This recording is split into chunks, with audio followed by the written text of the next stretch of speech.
Bismillahirrahmanirrahim. Wassalatu wassalamu ala rasulillah wa ala alihi wa ashabihi jundillah wa ba'd. முஸ்னத் அஹ்மதில் 28வது பக்கம் 31வது ஹதீஸ், அதுக்கு போக 32வது ஹதீஸ். இந்த ரெண்டு ஹதீஸ்லையும் முக்கியமான ஒரு செய்தி சொல்லப்படுது. என்ன முக்கியமான செய்தி அப்படின்னா, இந்த உலகத்தில் வாழக்கூடிய மனிதர்களில் சில மனிதர்கள் நாளை மறுமை நாளில் சொர்க்கமே நுழைய மாட்டார்கள் என்று அல்லாஹ்வின் தூதர் அவர்கள் கூறினார்கள். அந்த சொர்க்கமே நுழையாத, சொர்க்கம் நுழைவதற்கு தகுதி பெறாத, சொர்க்கத்தின் எந்த விதமான வைபோகங்களையும் அனுபவிக்க முடியாத அந்த மோசமான இழிவு நிலைக்கு தள்ளப்பட்ட அந்த மனிதனை தான் இந்த ரெண்டு ஹதீஸும் தெரிவிக்குது. இந்த ரெண்டு ஹதீஸினுடைய அறிவிப்பாளருமே அபூபக்கர் சித்தீக் ரலியல்லாஹு தஆலா அன்ஹு அவர்கள்தான். யாரெல்லாம் ரசூல் ஸல்லல்லாஹு அலைஹி வஸல்லம் அவங்க இதில் சொன்னாங்க? ஒரு ஹதீஸில் ஒரே ஒரு நபரை சொன்னாங்க. ரெண்டாவது ஹதீஸில் குறிப்பிட்டு 1 2 3 4 நபர்களை தொடர்ச்சியாக என்ன செஞ்சாங்க, சொன்னாங்க. ஆக மொத்தம் ஒரு 4 மனிதர்கள் சொர்க்கத்துக்குள்ளவே நுழைய முடியாது என்று நபி ஸல்லல்லாஹு அலைஹி வஸல்லம் சொன்னாங்க. அந்த 4 மனிதர்களுடைய பட்டியலில் நாம் எக்காலத்திலும் வந்துவிடவே கூடாது அப்படிங்கிறதுல நம்ம ரொம்ப கவனமாக இருக்கணும். அதே நேரத்தில் அல்லாஹ்ட்ட அதுக்காக துவா செய்து கொண்டும் இருக்கணும். இப்போ ஒரு 4 பேரை என்ன செய்ய போகிறோம், இந்த ஹதீஸில் நம்ம படிக்க போகிறோம். இந்த 4 பேருடைய பட்டியலில் நாம் என்ன செய்யக்கூடாது, இருக்கக்கூடாது. அப்படி நம்ம ஒருவேளை இருந்திருந்தோம் அப்படின்னா அல்லாஹ்ட்ட அதுக்காக வேண்டி தௌபா செஞ்சிடணும். இனிமேல் அந்த மாதிரியான செயல்பாடுகளில் ஈடுபட மாட்டேன் அப்படின்னு சொல்லி என்ன செய்யறதுங்க, ஒரு உறுதிமொழி எடுத்துக்கொள்வது. 31வது ஹதீஸை பாருங்க. ஹத்ததனா ஸைது கால அக்பரனா ஹம்மாமுன் அன் ஃபர்கதின் சபஹியி வஅஃபானு கால ஹத்தஸனா முர்ரத்தத் தபீபு அன் அபி பக்ரின் சித்தீக் ரலியல்லாஹு தஆலா அன்ஹு அனின் நபியி ஸல்லல்லாஹு அலைஹி வஸல்லம் கால லா யதுகுலுல் ஜன்னத ஸய்யுல் மலகதி. லா யதுகுலுல் ஜன்னத ஸய்யுல் மலகதி. நபி ஸல்லல்லாஹு அலைஹி வஸல்லம் அவங்க சொன்னதாக அபூபக்கர் சித்தீக் ரலியல்லாஹு தஆலா அன்ஹு அவங்க சொல்றாங்க, லா யதுகுலு நுழைய முடியாது, லா யதுகுலு நுழைய முடியாது, ஜன்னத சொர்க்கத்தில் நுழைய முடியாது, ஸய்யுல் மலகதி மோசமான எஜமானன், மோசமான எஜமானன் சொர்க்கத்தில் நுழைய முடியாது. ஸய்யுன்னு சொன்னா மோசம், கேவலமான, அருகருப்பான அப்படிங்கிற மாதிரி அர்த்தம் கொடுக்கும். புரியுதுங்களா? ஸய்யுல் மலகதி, மலகத்தின்னு சொன்னா எஜமானன். அந்த காலகட்டங்களில் அடிமை பழக்க வழக்கம் அப்படிங்கிறது அரபு தேசத்தில் இருந்தது. நபி ஸல்லல்லாஹு அலைஹி வஸல்லம் அவங்க அடிமைத்தனத்தை ஒழிப்பதற்கு முன்னாடி அடிமைகளோடு நல்ல முறையில் நடந்து கொள்ளணுங்கிற பல விஷயங்கள் என்ன செஞ்சாங்க, சொன்னாங்க. அடிமைத்தனமாக இருக்கட்டும், மதுவாக இருக்கட்டும், விபச்சாரமாக இருக்கட்டும், சூதுவாக இருக்கட்டும், எந்த ஒரு காரியமாக இருக்கட்டும், இஸ்லாம் வந்ததோட எல்லாத்தையும் ஒரே முறையில் அடித்து ஒழிக்கவில்லை. மாறாக அதில் கொஞ்சம் கொஞ்சமான மாற்றங்களை கொண்டு வந்து ஒட்டுமொத்தமாக எல்லா தீய பழக்கங்களையும் இஸ்லாம் என்ன செஞ்சது, அழிச்சது. புரியுதுங்களா? மது அழிக்கும் போது அல்லாஹ் தஆலா எப்படி முதல்ல அழிச்சா அப்படின்னா, முதல்ல அல்லாஹ் தஆலா எடுத்த உடனே மது என்பது ஹராம், யாருமே குடிச்சிடக்கூடாது அப்படின்னு அல்லாஹ் சொல்லலை. முதல்ல அல்லாஹ் என்ன சொன்னா, மது அருந்தியவர்கள் யாரும் தொழுகைக்கு வரக்கூடாது, மது அருந்தி விட்டு யாரும் பள்ளிவாசலுக்கு வரக்கூடாது அப்படிங்கிற ஒரு சட்டத்தை அல்லாஹ் கொடுத்தா. அதுக்கப்புறம் அல்லாஹ் என்ன செஞ்சா, மதுவில் மனிதர்களுக்கு சில பயன்கள் இருந்தாலும் பயன்களை விட அதனுடைய தீங்கு அதிகமாக இருக்கு, அதனால மது அருந்தாதீங்க அப்படின்னு அல்லாஹ் சொன்னா. அதுக்கடுத்து அல்லாஹ் என்ன சொன்னா, மது அருந்துவது ஷைத்தானுடைய செயல்பாடா இருக்கு, அதனால மது அருந்தாதீங்க அப்படின்னு அல்லாஹ் சொன்னா. அதுக்கப்புறம் அல்லாஹ் என்ன சொன்னா, மது மொத்தமாக மார்க்கத்தில் தடுக்கப்பட்டதாக மாறிவிட்டது, எனவே யாருமே மது அருந்தக்கூடாதுங்கிற ஒரு சட்டத்தை அல்லாஹ் ஏற்றினா. அதுக்கு பின்னாடி என்ன சட்டத்தை அல்லாஹ் ஏற்றினா, மது அருந்தி யாராவது அவதூறு பேசினாலோ அல்லது யாராவது ஒரு ஆளை இட்டுக்கட்டி பேசிட்டாலோ மது அருந்துபவருக்கு சவுக்கடி கொடுக்கணும் அப்படிங்கிற ஒரு சட்டத்தை அல்லாஹ் கொண்டு வந்தான். அப்போ கொஞ்சம் கொஞ்சமா இன்ச்சு பை இன்ச்சா தான் என்ன செய்யப்பட்டுச்சு, எல்லா பழக்க வழக்கங்களும் மாற்றப்பட்டது. அந்த மாதிரி தான் அடிமையினுடைய பழக்கத்தை ரசூலுல்லாஹி ஸல்லல்லாஹு அலைஹி வஸல்லம் மாத்தினாங்கன்னு சொல்லி உலக வரலாறு பேசுது. அப்ப இந்த ஹதீஸ் நீங்க கேட்கும் போது என்ன, அப்ப ரசூலுல்லாஹ் அடிமைகளை அடிமைத்தனத்தை ஒழிச்சாங்கன்னு இருக்க, இந்த ஹதீஸை பார்க்கும்போது அடிமைத்தனத்தை ஒழிச்சா மாதிரி தெரியலையே அப்படின்னு நீங்க நினைச்சிடாதீங்க. முதல்ல ரசூலுல்லாஹி ஸல்லல்லாஹு அலைஹி வஸல்லம் அடிமைகளோடு எப்படி அன்பா நடக்கிறது, அடிமைகளுக்கு செய்ய வேண்டிய கடமைகள் என்ன, ஒரு எஜமானன் எப்படி இருக்கணும், ஒரு அடிமை எப்படி இருக்கணும் அப்படிங்கிற எல்லாத்தையும் சொல்லி சொல்லி சொல்லி சொல்லி காலப்போக்கில் எல்லாரும் அடிமைதான், அல்லாஹ் ஒருத்தவன் தான் எஜமானன், யாருக்கும் அடிமை இல்லை, எல்லாரும் சுதந்திரமானவங்க தான், யாருக்கும் கட்டுப்பட்டு நிற்கணுங்கிற எந்த கட்டாயமும் கிடையாது, அல்லாஹ் ஒருவனுக்கு மட்டும் எல்லாரும் கட்டுப்பட்டா போதும், அல்லாஹ்வுடைய பார்வையில் மனிதர்கள் எல்லோரும் அடிமைதான் அப்படிங்கிற ஒரு செய்தியை ரசூலுல்லாஹி ஸல்லல்லாஹு அலைஹி வஸல்லம் காலப்போக்கில் கொண்டு வந்து அடிமைத்தனத்தை ஒட்டுமொத்தமாக அழிச்சு அடிமைத்தனத்தையே இல்லாமல் என்ன செஞ்சாங்க, மாற்றி காமிச்சாங்க. அப்போது இந்த ஹதீஸ் என்ன சொல்லுது அப்படின்னா, இது அடிமைத்தனத்தை ஒழிக்கிறதுக்கான முதல் ஹதீஸாக இது இருக்கு. ரசூலுல்லாஹ் சொன்னாங்க, லா யதுகுலுல் ஜன்னத்த ஸையுல் மலக்கத்தி, மோசமான எஜமானன் தன் அடிமையோடு மோசமாக நடந்து கொள்ளக்கூடியவன் யாருமே சொர்க்கத்தில் நுழைய முடியாது. இப்போ இந்த ஹதீஸை நம்ம எப்படி விளங்குறது, எப்படி நம்ம வாழ்க்கையில் செயல்படுத்துறது அப்படின்னு சொன்னால், நம்ம வீட்டில் வேலை பார்க்குற வேலைக்காரங்களோட மோசமாக நடந்து கொள்கிறவங்க, நம்மளை நாடி இருக்கக்கூடியவங்கள்ட்ட மோசமாக நடந்து கொள்கிறவங்க, உதாரணமாக சொல்லப்போனால் ஒரு 65 வயசு 70 வயசு நம்ம பெற்றவங்களுக்கு ஆயிடுச்சுன்னு சொன்னால், நம்ம பெற்றவங்க நம்மளை நாடியே இருக்கிறாங்க. அப்போ நம்மளை நாடியே இருக்கக்கூடியவங்கள்ட்ட நம்ம மோசமாக நடந்துக்கிட்டா, நம்ம கணவரோட மோசமாக நடந்துக்கிட்டா, நம்ம பிள்ளைகளோட மோசமாக நடந்துக்கிட்டா, நம்ம அண்டை வீட்டாரோட மோசமாக நடந்துக்கிட்டா, அப்படி மோசமாக நடக்கக்கூடிய யாரும் சொர்க்கம் நுழைய மாட்டாங்க. இது இந்த ஹதீஸ்லேருந்து நம்ம விளங்கி கொள்ளக்கூடிய விஷயம். ஆனால் ஹதீஸ் நேரடியாக அடிமையும் எஜமானையுமே என்ன செய்கிறது, குறிக்கிறது. அப்போ இந்த ஹதீஸு அபூபக்கர் சித்திக் ரலியல்லாஹு தஆலா அன்ஹு அவங்க அறிவிக்கக்கூடிய ஹதீஸாக இருக்குது. அடுத்து 32வது ஹதீஸில் பாருங்கள், ஹத்ததனா ஸைத் இப்னு ஹாரூன அக்பரனா ஸதகத் இப்னு மூஸா அன் ஃபர்கதின் சபஹியி அன் முர்ரத் தபீபியி அன் அபீ பக்ரின் சித்திக் ரலியல்லாஹு தஆலா அன்ஹு. அபூபக்கர் சித்திக் ரலியல்லாஹு தஆலா அன்ஹு அவங்கள தொட்டு அறிவிக்கப்படுது. என்ன அறிவிக்கப்படுது? கால நபி ஸல்லல்லாஹு அலைஹி வஸல்லம் சொன்னதாக அபூபக்கர் சித்திக் ரலியல்லாஹு அன்ஹு சொன்னாங்க, லா யதுகுலுல் ஜன்னத, சொர்க்கத்தில் நுழையவே முடியாது. லா யதுகுலு, நுழைய முடியாது, ஜன்னத, சொர்க்கத்தில் நுழைய முடியாது. யார் நுழைய முடியாது? ஹப்புன். ஹப்புன்னு சொன்னால் முதுகில் குத்தியவன் அப்படிங்கிற அர்த்தம் கொடுக்கும். இந்த ஹப்புங்கிற வார்த்தை பெரும்பாலும் போர்க்களங்களில் பயன்படுத்தக்கூடிய ஒரு வார்த்தை.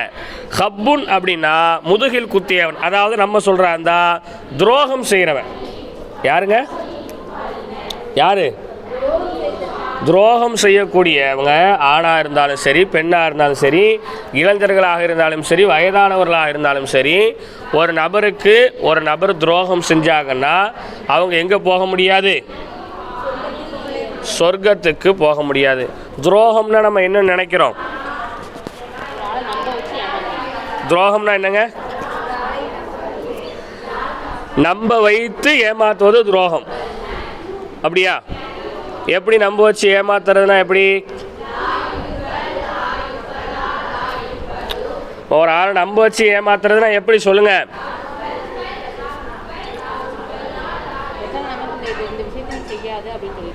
சரி,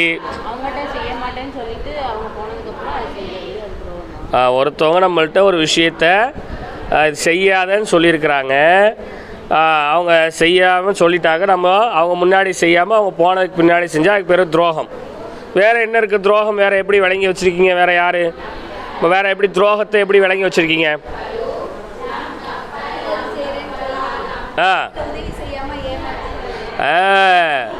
ஒருத்தவங்க உதவி செய்கிறேன்னு சொல்லி உதவி செய்யாமல் போனால் ஏமாத்தினா அதுக்கு பேர் என்னது?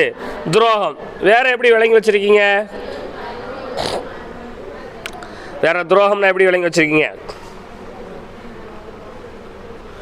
துரோகம்னா நீங்கள் ரொம்ப சுருக்கமாக விளங்கி வச்சுக்கங்க.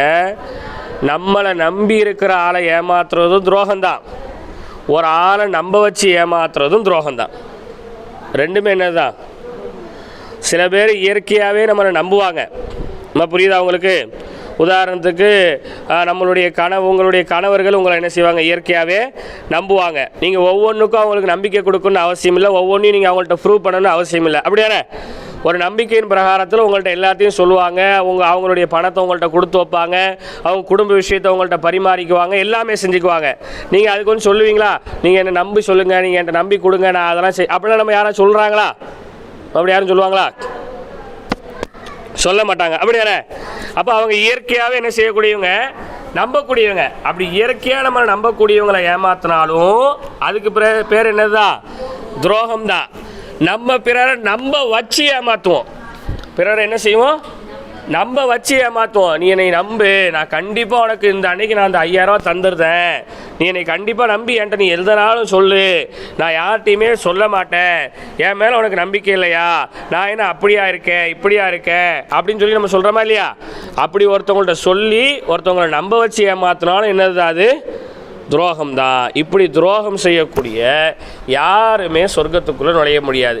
துரோகம்னா நீங்கள் நினைக்கிற மாதிரி பண விஷயத்தில் மட்டும், அல்லது ஒரு ஆள் ஒன்று செய்யக்கூடாதுன்னு சொல்லி அதை நம்ம செய்கிறதுல மட்டும் துரோகம் இல்லைங்க. ஒரு ஆள் நம்மளை முழுமையாக அவருடைய எல்லா காரியங்களையும் நம்புகிறாரு அப்படின்னா அவருடைய எல்லா காரியங்களையும் நம்ம பாதுகாக்காமல் வெளிப்படுத்தினா அதுவே துரோகம்தான். அதுவே என்னது தான்? துரோகம்தான். நம்ம புரியுதா உங்களுக்கு? இப்போ உதாரணத்துக்கு நான் உங்களை நம்புகிறேன். எப்படி நம்புகிறேன்? மதரசாவுக்கு வந்து லீவ் எடுத்தால் யாரும் பொய் சொல்ல மாட்டாங்க, உண்மையை சொல்லி தான் என்ன செய்வாங்க? லீவ் எடுப்பாங்க. நம்மள்கிட்ட பொய் சொல்லவே மாட்டாங்க. ஓதக்கூடிய மாணவியர்கள் என்ன செய்ய மாட்டாங்க? பொய்யே சொல்ல மாட்டாங்கன்னு இப்போ நான் நம்புகிறேன். இப்போ நான் என்ன செய்கிறேன்? உங்களை சொல்லுங்கம்மா, என்ன செய்கிறேன்? நம்புகிறேன். அது மாதிரி படித்தாங்கன்னா எவ்வளோ நேரம் படித்தாங்க அப்படிங்கிறத உண்மையை மட்டும்தான் சொல்லுவாங்க. நாங்கள் நாள் ஃபுல்லாக உட்காந்து படித்தோம் அப்படின்லாம் என்ன செய்ய மாட்டாங்க? பொய் சொல்ல மாட்டாங்க. பாடம் பார்த்தீங்களான்னு கேட்டால் பார்த்துருந்தா பார்த்தேன்னு சொல்லுவாங்க, பார்க்கலன்னா பார்க்கலன்னு சொல்லுவாங்க. நான் என்ன செய்கிறேன்? நம்புகிறேன். இப்போ இந்த நம்பிக்கைக்கு மாறாக நீங்கள் ஒரு பொய்யை சொன்னால் அதுக்கு பேர் என்னது? துரோகம். அதுக்கு பேர் என்னது? துரோகம். அதே மாதிரி நான் என்ன செய்கிறேன்? என் தனிப்பட்ட விஷயங்களை நான் வந்து 3வது சுமரா மாணவர்களுக்கு மட்டும் நான் சொல்கிறேன், இதை வேறு யார்கிட்டையும் எந்த பிள்ளைகள்ட்டையும் நீங்கள் சொல்லக்கூடாது அப்படின்னு சொல்லி நான் என்ன செய்கிறேன்? ஒரு தனிப்பட்ட விஷயத்தை உங்கள்கிட்ட சொல்கிறேன். தனிப்பட்ட விஷயத்தை நான் என்ன செய்கிறேன்? சொல்கிறேன். நீங்களும் என்ன செய்றீங்க? எல்லாத்தையும் கேட்டுக்கிட்டு யார்கிட்டையும் சொல்ல மாட்டோம் அப்படின்னு சொல்லி என்ன செய்றீங்க? கேட்குறோம். உதாரணத்துக்கு தான், புரியுதுங்களா? உதாரணத்துக்கு தான். ஆனால் இங்கேருந்து நான் சொல்லிவிட்டு எஞ்சி போகிறதுக்கு ஒன்று, நான் வீட்டுக்கு போகிறதுக்கு முன்னே செய்தி ஊர் பூரா போயிடுச்சு. பாய்க்கு பேர் என்னது? துரோகம். புரியுதுங்களா? உங்களை நம்பி உங்கள்கிட்ட ஒரு ஆள் ஒரு வார்த்தையை சொல்லி வச்சிருந்து இதை யார்கிட்டையும் சொல்லாத அப்படின்னு ஒரே ஒரு வார்த்தையை அவர் சொல்லியிருந்தாலும் கூட அந்த வார்த்தையை எல்லார்ட்டையும் நீங்கள் போய் சொன்னீங்கன்னா அதுக்கு பேர் என்னதான்? துரோகம்தான். 1 ரூபாவை ஏமாத்தினாலும் துரோகம்தான், 10 ரூபாவை ஏமாத்தினாலும் துரோகம்தான். உங்களை ஒரு ஆள் எப்படியெல்லாம் நம்புகிறாரோ அந்த நம்பிக்கைக்கு மாற்றமாக நீங்கள் நடந்தீங்கன்னா அதுக்கு பேர் துரோகம். அதுக்கு பேர் என்னது? துரோகம். அதுக்கு பேர் என்னதுமா? துரோகம். நம்ம துரோகத்துக்கு நம்ம தமிழ்லேயே என்ன தான் சொல்லுவோம்? நம்பிக்கை துரோகின்னு தான் சொல்லுவோம். நம்பிக்கை துரோகம். நம்பிக்கை துரோகம் பண்ண யாரையும் நான் மறக்க மாட்டேன். எந்த அளவுக்கு? ஒரு வீட்டுக்கு விருந்து அழைப்பு கொடுக்கப்பட்டு அந்த விருந்து அழைப்பை ஏற்காமல் நீங்கள் இருந்தாலும் அதுக்கு பேர் என்னதுதான்? அதுக்கு பேர் என்னதுதான்? ஆமாம், துரோகம்தான். விருந்துக்கு வர முடியலன்னா என்ன செய்யணும்? அவங்கள்ட்ட என்ன செய்யணும்? வர முடியல அப்படின்னு சொல்லணும். இல்லை அந்த விருந்து முடிஞ்ச மறுநாளாவது என்ன செஞ்சிடணும்? சொல்லிடணும். ஆமாம், இவள்கிட்ட போய் நம்ம சொல்லணுமாக்கும், இவன்கிட்ட போய் நம்ம சொல்லணுமாக்கும் அப்படின்னு என்ன செய்யக்கூடாது? இருக்கக்கூடாது. புரியுதுங்களா? ஏன்னா அவங்க நம்புவாங்க. அவங்க என்ன செய்வாங்க? நம்புவாங்க. அப்போ நேற்று கூட என்னது, ஒரு வீட்டில் ஒரு நிகழ்ச்சி, அசர் நேரத்தில் ஒரு நிகழ்ச்சி, நீங்கள் கண்டிப்பாக வந்தே ஆகணும், நீங்கள் வந்து கண்டிப்பாக வரணும், நான் எதிர்பார்ப்பேன் வைப்பேன் அப்படின்னு சொல்லி அந்த வீட்டினுடைய தகப்பனார் வந்து சொல்கிறார். அப்போ நான் அவர்கிட்ட முன்னாடியே விவரம் தெரியாமல் வாரேன் அப்படின்னு சொல்லி சொல்லிட்டேன். அப்புறம் உடனே அசர் தொழுகை முடிஞ்சதோட ஆளை தேடி, இப்போ நீங்கள் ரிஜிஸ்ட்ரேஷன்லாம் பண்ணலைங்க, ஊரில் இருந்து புக்கெல்லாம் எழுதலை, அதனால் நான் வந்து உட்கார முடியாது, இன்ஷா அல்லாஹ் ஊரில் வந்து உட்காந்து எல்லோரும் எழுதும்போது நான் ஊராக கலந்துக்கிறேன், அப்போ வந்து நான் என்ன செய்கிறேன், கண்டிப்பாக உட்காந்து துவா ஓதுறேன் அப்படின்னு சொன்னதோட அவருக்கு ஒரு மன நிம்மதி. நல்ல வேளை அலிம்சா முன்னாடி சொல்லிட்டியே, இல்லைனா நீங்கள் வருவீன்ட்டு நான் எல்லார்ட்டையும் சொல்லியிருப்பேன் அப்படின்னாரு. என்ன செஞ்சுருப்பார்? எல்லார்ட்டையும் சொல்லியிருப்பேன், நீங்கள் வந்துடுவீங்கன்னா உங்களுக்கு தனியாக வீட்டில் உட்கார வச்சு நான் துவாலாம் ஓத வைக்கணும்னு நினச்சிக்கிட்டு இருந்தேன், நல்ல வேலை நீங்கள் முன்னாடியே சொல்லிட்டியே, சரி பிரச்சனை இல்லை அலிம்சா அப்படின்னு நினச்சிட்டாரு. அப்போ நம்ம ஒரு ஆள்கிட்ட ஒரு விஷயத்த சொல்கிறோம்னா அதை நம்பி அவங்க என்ன செய்வாங்க, பல காரியங்கள் என்ன செய்வாங்க, ஈடுபடுவாங்க. அப்போ நம்ம அதுக்கு மாற்றமாக நடக்கணும்னு சொன்னால் அதுக்கு பேர் தான் என்னதுங்க, நம்பிக்கை துரோகம். அப்படி நம்பிக்கை துரோகம் செய்யக்கூடிய யாரும் சொர்க்கத்துக்குள்ளே என்ன செய்ய மாட்டாங்க, நுழைய மாட்டாங்க. ரசூலுல்லாஹ் எவ்வளோ பெரிய பாவங்கள் செஞ்சவங்களுக்கு கூட ரசூல் ஸல்லல்லாஹு அலைஹி வஸல்லம் அவங்க மன்னிப்பு வழங்கினாங்க. தனக்கு எதிராக நின்ன, தன்னுடைய சச்சாவை கொன்ன, தான் தாயை அவதூறாக பேசிய, தன்னுடைய மனைவியை இட்டுக்கட்டி பேசினவங்களை கூட எல்லாரையும் ரசூலுல்லாஹ் என்ன செஞ்சாங்க, மன்னிச்சாங்க. ஆனால் நம்பிக்கை துரோகம் பண்ணவங்க ரசூலுல்லாஹ் என்ன செய்யலை. ரசூலுல்லாஹ் மதீனாவில் இருக்கும்போது வெளியூரில் இருந்து கிராமவாசிகள் கொஞ்சம் கூட்டமாக வந்து ரசூலுல்லாஹ்ட்ட இஸ்லாத்தை ஏற்றுக்க வந்தாங்க. அப்போ மதீனாவுக்கு வந்ததோடு அவங்களுக்கு அந்த மதீனாவினுடைய கிளைமேட் என்ன செய்யலை, ஒத்துக்கலை. மதீனாவினுடைய கிளைமேட் என்ன செய்யலை, ஒத்துக்கலை. இப்போ கிளைமேட் ஒத்துக்காமல் அவங்களுக்கு உடம்புல பூரா ஒரு அரிப்பு நோய் மாதிரி என்ன செஞ்சிருச்சு, வந்துருச்சு. எது மாதிரி வந்துருச்சு, அரிப்பு நோய் மாதிரி வந்துருச்சு. அப்போ எல்லாரும் இஸ்லாத்தை ஏற்றுக்கிட்ட புதுசு, இஸ்லாத்தை ஏற்றுக்கொண்ட புதுசு, இன்னும் எந்த அமலும் செய்யலை, இன்னும் எந்த முழுமையான விளக்கங்களும் அவங்களுக்கு என்ன செய்யாது, தெரியாது. அப்போ இந்த அரிப்பு நோய் வந்ததோட ரசூலுல்லாஹ் என்ன செஞ்சாங்க அப்படின்னா, மதீனாவினுடைய அவுட்டரில் இஸ்லாமியர்களுடைய பைத்துல் மாலாக இருக்கக்கூடிய ஒரு பெரிய ஒட்டக பண்ணை ஒன்று இருந்துச்சு, ஒரு பெரிய ஒட்டக பண்ணை இருந்துச்சு. அந்த ஒட்டக பண்ணையில் இவங்க எல்லாரையும் ரசூலுல்லாஹ் தங்க வச்சாங்க. ஏன் தங்க வச்சாங்கன்னா, அந்த அரிப்பு நோய்க்கு அன்னைக்கு மருந்து என்ன அப்படின்னு கேட்டால், ஒட்டகத்தினுடைய சிறுநீர் இருக்குல்ல, ஒட்டகத்தினுடைய சிறுநீரை அந்த அரிப்பு வர இடங்களில் தேய்க்கணும், ஒட்டகத்தினுடைய பாலை குடிக்கணும். அதுதான் அன்னைக்கான அதுக்கான ட்ரீட்மெண்ட்டாக என்ன செஞ்சிச்சு இருந்தது. நம்ம புரியுதுங்களா? இன்றைக்கும் சில செடிகள் நம்ம மேலே பட்டுருச்சு, அந்த சில செடி மேலே பட்டால் அரிக்கும்ல, அந்த அரிப்பு செடி பட்டால் என்ன செய்யணும், உப்பு தண்ணி என்ன செய்கிறது, தடவாங்க. நம்ம புரியுதுங்களா? அப்போ அந்த மாதிரி அந்த ஒட்டகத்தினுடைய சிறுநீரில் அதுக்கான மருந்து இருந்துச்சு. அதனால் அந்த ஒட்டக பண்ணையில் ரசூலுல்லாஹ் தங்க வச்சாங்க. தங்க வச்சு நீங்கள் இவங்களுக்கு என்ன செய்யுங்க, ஒட்டக பால்களை கொடுங்க, ஒட்டகத்தினுடைய அந்த சிறுநீர்களுக்கு உங்களுக்கு மருந்தாக பயன்படுத்துங்க அப்படின்னு சொல்லி ரசூல் ஸல்லல்லாஹு அலைஹி வஸல்லம் என்ன செஞ்சாங்க, அனுப்பிவிட்டாங்க. இவங்களும் என்ன செஞ்சாங்க, அங்கே போய் தங்குனாங்க. தங்குனவங்களுக்கு அங்கே இருக்கிற அந்த ஒட்டகத்தினுடைய பிரம்மாண்டத்தை பார்த்து, இவ்வளோ ஒட்டகம் இருக்குதா, அப்பா பெரிய ஆட்களை தான் இவங்க எல்லாம் இருப்பாங்க. ஆனால் ஒட்டகத்தை அந்த மந்தையை பாதுகாக்கிறதுக்குன்னு இருந்தவங்க ஒரே ஒரு சஹாபி தான்.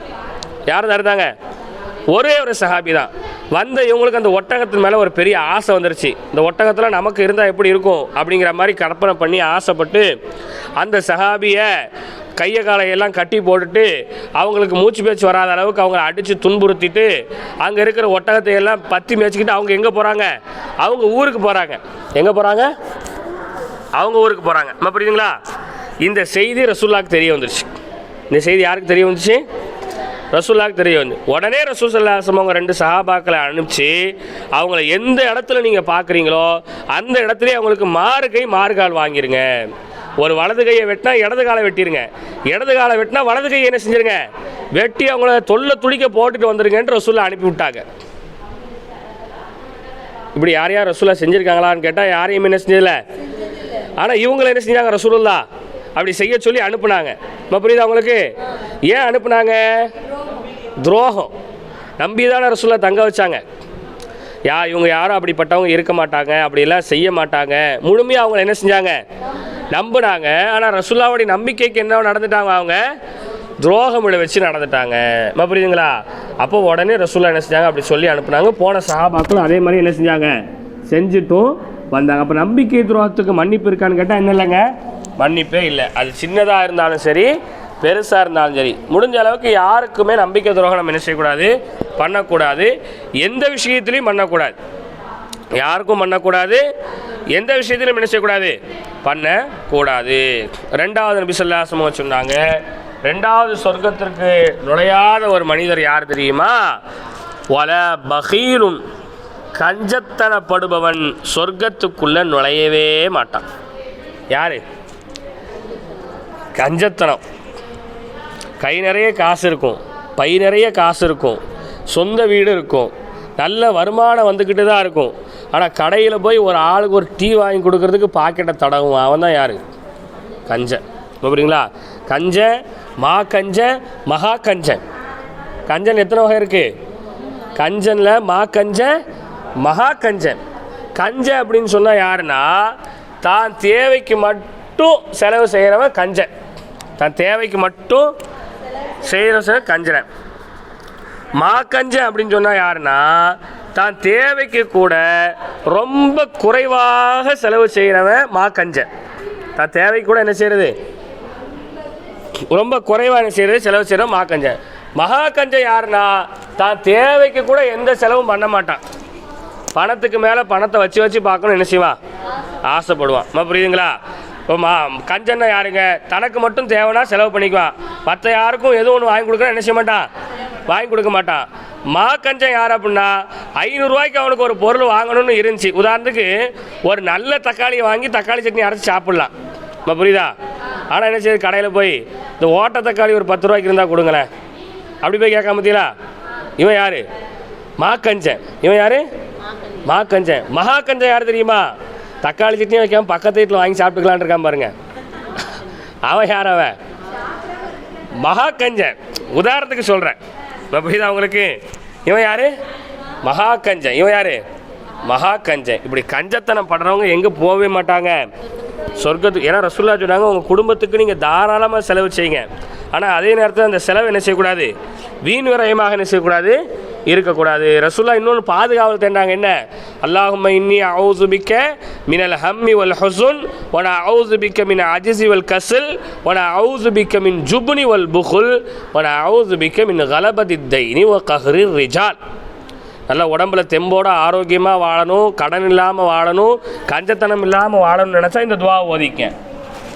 என்ன துவா? அல்லாஹும்ம இன்னி அஊது பிக்க மினல் ஹம்மி வல் ஹுஸன் வ நஅஊது பிக்க மின் அஜ்ஸி வல் கஸல் வ நஅஊது பிக்க மினல் ஜுப்னி வல் புகுல் வ நஅஊது பிக்க மின் கலபதித் தைனி வ கஹ்ரிர் ரிஜால். ரசூலுல்லாஹ் கேட்டாங்க, யா அல்லாஹ், கவலையை விட்டும் சோகத்தை விட்டும் நான் உன்கிட்ட பாதுகாவல் தேடுறேன். யா அல்லாஹ், கஞ்சத்தனப்படுவதை விட்டும் நான் உன்கிட்ட பாதுகாவல் தேடுறேன். சோம்பேறித்தனத்தை விட்டு நான் உன்கிட்ட பாதுகாவல் தேடுறேன். அதே நேரத்தில் கடன்காரர்களுடைய ஆதிக்கத்தை விட்டு நான் உன்கிட்ட என்ன செய்கிறேன்? பாதுகாவல் தேடுறேன் அப்படின்னு ரசூலுல்லாஹ் என்ன செஞ்சாங்க? பாதுகாவல் தேடினாங்க. கஞ்சத்தனம் என்ன செய்யக்கூடாதுங்க? இருக்கக்கூடாது. குறிப்பாக தர்மம் செய்யக்கூடிய விஷயங்களில், மார்க்கத்திற்காக செலவிடக்கூடிய விஷயங்களில், படிப்புக்காக செலவு செய்யக்கூடிய விஷயங்களில், ஆடைகளுக்கு செலவு செய்யக்கூடிய விஷயங்களில், காலணிகளுக்கு செலவு செய்யக்கூடிய விஷயங்களில் கஞ்சத்தனம்ங்கிறது சுத்தமாக இருக்கவே கூடாது. புரியுதா உங்களுக்கு? சேமிப்பு வேற, கஞ்சத்தனம் வேற, ரெண்டையும் மட்டும் குழப்பிடக்கூடாது. புரியுதா உங்களுக்கு? மாதம் ஒரு 500 ரூபா எடுத்து வைக்கணும்னு நினைக்கிறோம்னா அது சேமிப்பு. புரியுதுங்களா? வாயை கட்டி வயிற்ற கட்டி பிள்ளைகளுக்கு கூட ஒரு நல்லது கெட்டதை வாங்கி கொடுக்காம 500 எடுத்து வைக்க வேண்டிய இடத்துல 2000 ரூபா எடுத்து வைக்கணும்னு நினைக்கிறோம்னா அதுக்கு பேர் கஞ்சத்தனம். அதுக்கு பேர் என்னது? கஞ்சத்தனம். அப்போ கஞ்சத்தனம் என்ன செய்யக்கூடாது? இருக்கும். அப்போ ரசூலுல்லாஹ் சொன்னாங்க, வலா பகீல், கஞ்சத்தனப்படுபவன் எங்கே போக மாட்டான்? சொர்க்கத்துக்குள்ளே போகவே மாட்டான். அடுத்து ரசூல் ஸல்லல்லாஹு அலைஹி வஸல்லம் சொன்னாங்க, வல மன்னானுன், வல மன்னானுன், செய்த உபகாரத்தை சொல்லி காமிக்கக்கூடியவன் சொர்க்கம் நுழையவே மாட்டான். செஞ்ச உதவி என்ன செய்கிறது? அது எப்படி சொல்லி காமிச்சாலும் சரிதான், எப்படி சொல்லி காமிச்சாலும் சரிதான். புரியுதா? சில பேர் சொல்லுவாங்க, நான் சொல்லி காமிக்கணும்னு இல்லை, இருந்தாலும் உனக்கு நினைவுபடுத்தணும்னு சொல்கிறேன் அப்படி சொல்லுவாங்களா இல்லையா? எப்படி சொல்லுவாங்க? அது செஞ்ச ஆள்கிட்டே யாருக்கு செஞ்சோமோ அவர்கிட்டே போய் சொன்னாலும் சரிதான், அல்லது வேற ஒரு ஆள்கிட்ட போய் இவனுக்கெல்லாம் நான் என்னெல்லாம் செஞ்சுருக்கேன், இவளுக்கு இன்றைக்கி என்னமோ வெளிநாட்டுக்கார் வீட்டுக்காரர் போய்ட்டு வந்து பணக்காரர் ஆகிட்டோன்னு இந்த ஆட்டம் ஆடுதான் அப்படி சொல்கிறாங்களா இல்லையா? நம்ம சொல்கிறாங்களா இல்லையா? 3 வருஷத்துக்கு முன்னாடி 4 வருஷத்துக்கு முன்னாடி நான் சாப்பாடு கொடுத்து நான் எல்லாம் செஞ்சு நான் அவ்வளோ ஹானும் பண்ணியிருக்கேன், இன்றைக்கி என்னமோ நல்லா ஆகிட்டு நம்மளை மதிக்க மாட்டுக்கா. சரி, எல்லாருக்கும் ஒரு காலம் வரும் அப்படின்னு பேசுகிறாங்களா இல்லையா? இப்படி என்ன செய்யக்கூடாது? செஞ்ச உதவியை யாருக்கு செஞ்சோமோ அவங்கள்ட்டையும் சொல்லி காமிக்கக்கூடாது, மூணாவதாக உள்ள ஒரு ஆள்கிட்டையும் போய் என்ன செய்யக்கூடாது? சொல்லி காமிக்கக்கூடாது. அப்புறம் ரசூலுல்லாஹ் சொல்கிறாங்க, செஞ்ச உதவியை சொல்லி காமிக்கிறவன் சொர்க்கத்துக்கே நுழைய மாட்டான். நம்மளால் முடிஞ்சால் செய்யணும், முடியலையா அல்லாஹ்னு அமைதியாக என்ன செய்யணும்? இருக்கணும். இன்னொரு ஹதீஸ்ல ரசூலுல்லாஹ் என்ன செஞ்சாங்க? நீங்கள் உதவி செய்பவராக இருந்தால் பிறருக்கு உதவி செய்யுங்க, ஆனால் செஞ்ச உதவியை நீங்கள் சொல்லி காமிப்பவராக இருந்தால் நீங்கள் யாருக்கும் உதவி செய்ய வேண்டாம்னாங்க. நீங்கள் யாருக்கும் என்ன செய்ய வேண்டாம்னாங்க? ஒரு ஆளுக்கு உதவி செஞ்சுட்டோம், அதை சொல்லி காமிச்சிட்டோம்னா அதனுடைய நன்மையை மொத்தமாக என்ன செஞ்சிடும்? போயிடுமா? புரியுதுங்களா? இப்போ ஒரு ஆளுக்கு நம்ம உதவி செய்கிறோம், இதனால் அல்லாஹ் தஆலா நமக்கு ஒரு 1000 நன்மைகள் எழுதுறான்னு வச்சுக்கோம். எத்தனை நன்மை எழுதுறான்? 1000 நன்மை நம்மளுடைய நன்மையினுடைய பட்டியலில் பெண்டிங்கில் கிடக்கும். எதில் கிடக்கும்? பெண்டிங்கில் கிடக்கும். எதில் கிடக்கும்? பெண்டிங்கில் தான் கிடக்கும். அது ஃபுல்லாக வந்து டிரான்ஸ்லேஷன் ஆகுமான்னு கேட்டால் டிரான்ஸ்லேஷன் ஃபுல்லாக என்ன செய்யாது?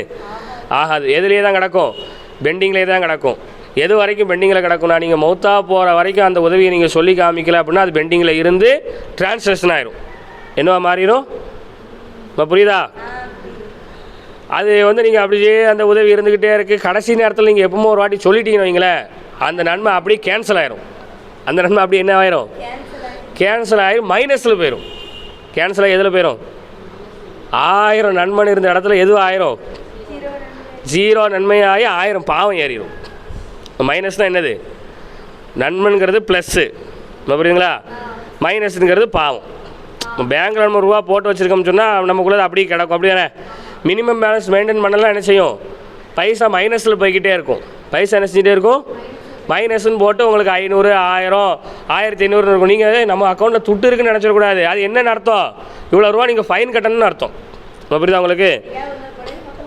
என்றைக்கா ஒரு நாள் போய் மொத்தமாக எடுத்துருவாங்க. அப்போது அந்த செஞ்ச உதவியை நம்ம என்ன செஞ்சிடக்கூடாது? யார்கிட்டையுமே எக்காலத்துலையுமே சொல்லி காமிக்கிறோம். ஆனால் ஒரே ஒரு ஆளுக்கு மட்டும் செஞ்ச உதவியை சொல்லி காமிக்கிற உரிமை இருக்குது. தான் கொடுத்ததை திரும்ப வாங்குகிற உரிமை இருக்குன்னாங்க ரசூலுல்லாஹ். யாருக்கு மட்டும் இருக்குன்னாங்க? ஒரே ஒரு ஆளுக்கு இருக்குது. அது யார் தெரியுமா? யார் சொல்லுங்க. யாருக்கு இருக்கு? சொல்லாங்களா? யாரே ஒரு நாள் சும்மா சொல்லுங்க. யாருக்கு? தாய்க்கெலாம் இல்லை, வேற வேற ஆள் சொல்லுங்க. ஒரு தந்தை இருக்கார் இல்லையா? தந்தை தந்தை வந்து தான் செஞ்ச உபகாரத்தை சொல்லி காமிக்கலாம். தான் என்ன செஞ்சாரோ அதை திரும்ப கேட்கலாம். யாருக்கு மட்டும் அந்த உரிமை இருக்குன்னாங்க? தந்தைக்கு. தாய்க்கு கூட கிடையாது. தாய்க்கு கூட என்ன இல்லை? கிடையாது. யாருக்கு மட்டும்தான் இருக்குது? ரசூலுல்லாஹ் சொன்னாங்க, கொடுத்ததை திரும்ப கேட்கறதுக்கான உதாரணம் என்ன தெரியுமா? ஒரு ஆள்கிட்ட நல்ல முறையில் இருந்திருப்போம், சண்டை போட்டிருப்போம். சின்ன பிள்ளைங்க நிறையா செய்வாங்க. புரியுதா? சண்டை போட்டதோட ஏன் உங்களை வாட்சை கொடுல, ஏன் சைக்கிளை கொடுல, அதை கொடு, இதை கொடுன்ட்டு கேட்டு வாங்குறோமா இல்லையா? இப்படி கொடுத்ததை வாங்கிறதுக்கான உதாரணம் தெரியுமா? சொல்லா, ஒரு நாய் தான் சாப்பிட்ட உணவை கக்கி மீண்டும் சாப்பிடுவதற்கான உதாரணம் நாங்கள். எந்த அளவுக்கு அது கேவலமாக இருக்குது, அருகருப்பாக தானே இருக்குது. நாய் இருக்கு இல்லையா? நாய் என்ன செய்யும்? சில நேரம் கக்கும், வாந்தி எடுக்குமா? புரியுதா? வாந்தி எடுத்து திரும்ப அதே என்ன செஞ்சிடும்? அதே என்ன செய்யும்? சாப்பிடாது. நாய்கிட்ட இருக்கக்கூடிய ஒரு கேவலமான புத்தி, நாய்கிட்ட இருக்கக்கூடிய 5 கேவலமான புத்தியில் அது ஒரு புத்தி. புரியுதுங்களா? இன்னொன்று, தன்னுடைய இனத்தை சார்ந்ததை நல்ல முறையில் சாப்பிடக்கூடாது. நாய் இருக்குல்ல, நாய் ஒரு கறி துண்டை போடுங்க, 2 நாய் என்ன செய்யாது? ஒத்துமையாக சாப்பிடாது. என்ன செய்யும்? ஒரு நாயை துரத்தி விட்டு தான் சாப்பிடணும்னு நினைக்கும். ஒரு நாய் என்ன செய்யணும்னு நினைக்கும்? துரத்தி விட்டு தான் சாப்பிடணும்னு நினைக்கும். புரியுதுங்களா?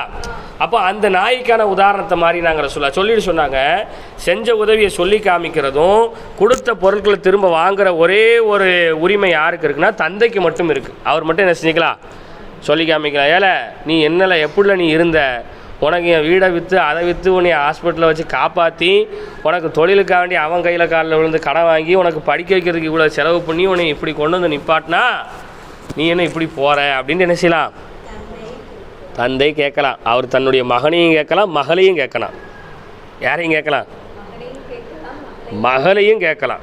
ஏன்னா நிறைய மகள்கள் நினைக்கிறது உண்டு, கல்யாணம் ஆனதுக்கு பின்னாடி தந்தை நம்மளை எதுவும் கேட்கக்கூடாது, தான் கணவர் என்ன சொல்கிறாரோ அதன் பிரகாரம் தான் மகள் நடக்கணும்னு நினைப்பாங்க. அப்படிதானே? அதனால் கணவனுக்கு மாறு செஞ்சு நடக்கணும்னு இல்லை, தாய் தந்தையரில் மனதை கோணாமல் நடக்கணும். எப்படி நடக்கணும்? கல்யாணம் முடிஞ்ச ஒரு 10ஆவது நாள் வந்து தந்தை ஒரு இடத்துக்கு கூப்பிட்றாங்க, கணவர் ஒரு இடத்துக்கு கூப்பிட்றாங்கன்னா அப்போ வந்து அந்த பெண் என்ன செய்யணும்? இல்லை புரியல. என் புருஷன் என்ன சொல்ல அதான் கேட்பேன், அங்கே தான் போவேன் அப்படின்ட்டு என்ன செஞ்சிடக்கூடாது, ஒரே அடியாக சொல்லிடக்கூடாது. நம்ம புரியுதா உங்களுக்கு? அவங்க மருமகம் இங்கே வேறு கூப்பிட்ருக்கா, உங்கள் கூட தான் வரணும், எனக்கும் விருப்பமாக இருக்குது, என்ன செய்யாப்பா நீங்களே சொல்லுங்களேன், நான் என்ன செய்யலாம், ஒரு யோசனை அப்படி கேட்கணும். அப்படி என்ன செய்யணும்? கேட்கணும். ஆனால் அப்படி கேட்பாங்க கேட்டால் என்ன செய்ய மாட்டா, அவர் கூப்பிட்ருக்காரு, அவர் கூட தான் போக முடியும் என்னால் அப்படின்ட்டு ஒரே பேச்சா என்ன செஞ்சுருவாங்க, முடிச்சுருவாங்க. புரியுதுங்களா? அப்போ அப்படி என்ன செய்யக்கூடாதுங்க, நடந்து கொள்ள கூடாது. அப்போ செஞ்ச உதவியை சொல்லி காமிக்கிறது, அப்படி சொல்லி காமிக்கவும் எங்கே போக மாட்டாங்க, சொர்க்கம் போக மாட்டான். அதே மாதிரி சுதா சொன்னாங்க, ஒல செய்கி உள் மலக்கத்தி, மோசமான எஜமானன், தன்னுடைய அடிமையிடம் மோசமாக நடந்து கொண்ட எஜமானன் சொர்க்கத்துக்குள்ளே நுழையவே முடியாது என்று ரசூலுல்லாஹ் இந்த 3 பேர் என்ன செஞ்சாங்க சொன்னாங்க. புரியுதுங்களா? யார்? மோசடி செய்பவன், கஞ்சத்தனம் படுபவன், செஞ்ச உதவியை சொல்லி காமிக்கிறவன், மோசமான எஜமானன், 4 பேர் என்ன செஞ்சாங்க ரசூலுல்லாஹ் சொன்னாங்க. புரியுதுங்களா? அதே நேரத்தில் சொர்க்கத்துக்கு யார் முதல் நுழைவா? அவ்வளு மன் யதுகுலுல் ஜன்னத்தை, இன்னும் சொர்க்கத்திற்கு முதல் நுழையக்கூடியவர் யார் என்றால் அல் மம்லூக்கு இதா அதா அல்லாஹ வ அதா சய்யிதஹு. சொர்க்கத்துக்கு யார் முதல் நுழைவாங்கன்னு சொன்னால் தன்னுடைய எஜமானனுக்கும் முழுமையாக கட்டுப்பட்டு அல்லாஹ்விற்கும் முழுமையாக கட்டுப்பட்ட அடிமைதான் சொர்க்கத்துக்கு முதல் நுழைவார். யார் தான் முதல்ல சொர்க்கத்துக்கு நுழைவாங்க? அடிமைகள் இருக்காங்கல்ல, அடிமைகள் சொன்னால் அடிமைகளை மட்டும் இல்லை, அடிமைகளை போன்று வாழக்கூடிய எல்லாரையும் இந்த ஹதீஸ் குறிக்கும். புரியுதா அவங்களுக்கு? தன்னுடைய எஜமானுக்கும் கட்டுப்பட்டு தன்னுடைய அல்லாவுக்கும் கட்டுப்படக்கூடிய அடியார்கள் இருக்காங்க இல்லையா, அவங்க தான் எங்கே முதல்ல போவாங்க? சொர்க்கத்துக்கு முதல் போவாங்க. புரியுதுங்களா? இப்போ ஆண்கள் இருக்கிறாங்க, ஆண்கள் குடும்பத்திற்காக அடிமையை போன்று வேலை பார்க்கக்கூடியவர்களாக உழைக்கக்கூடியவங்களாக இருக்கிறாங்க. அப்போ அவங்க அந்த வேலை பார்க்குறதுல மட்டுமே கட்டுப்பட்டு அப்படியே அதில் மட்டுமே இருந்துட்டு அவங்க சொர்க்கம் போயிட முடியாது. இப்போ புரியுதா அவங்களுக்கு? குடும்பத்தையும் பார்க்கணும், தொழுகையிலும் ஈடுபடணும். பெண்கள் இருக்கிறாங்க, கணவனுக்காக பிள்ளைக்காக வாழக்கூடியவங்களாக இருக்கிறாங்க, அவங்க அதை மட்டுமே பார்த்துக்கிட்டு தொழுகையை விட்டுட்டு அவங்களும் எங்கே போயிட முடியாது, எங்கே போயிட முடியாது, சொர்க்கம் போயிட முடியாது. புரியுதுங்களா அவங்களுக்கு? அப்போ ரெண்டையுமே என்ன செய்யணுங்க, சரி வர செய்யணும். அடியார்களுக்கு செய்ய வேண்டியதையும் கரெக்டாக செய்யணும், அல்லாஹ்வுக்கு செய்ய வேண்டியதையும் கரெக்டாக செய்யணும். அப்படி செஞ்சால் அவங்க சொர்க்கத்துக்கு முதல் சொல்லி காமிச்சார்கள். அடுத்த ஹதீஸ் பாருங்கள். அப்போ இந்த 3 விஷயத்தை ரொம்ப கவனமாக இருங்க. புரியுதுங்களா? இந்த 3 விஷயத்தில் ரொம்ப கவனமாக இருக்கணும். இப்போ அடிமைத்தனம் அப்படிங்கிறது இல்லை, ஆனால் நமக்கு கீழே நம்மளை நம்பி இருக்கிறவங்கள்ட்ட நம்ம நல்ல முறையில் நடந்துக்கணும். புரியுதுங்களா? அது யாராக இருந்தாலும் சரி, எவராக இருந்தாலும் சரி, நம்மளை நம்பி வந்துட்டாங்களா அவங்கள்ட்ட நல்ல முறையில் என்ன செஞ்சுக்கணும், நடந்துக்கணும்.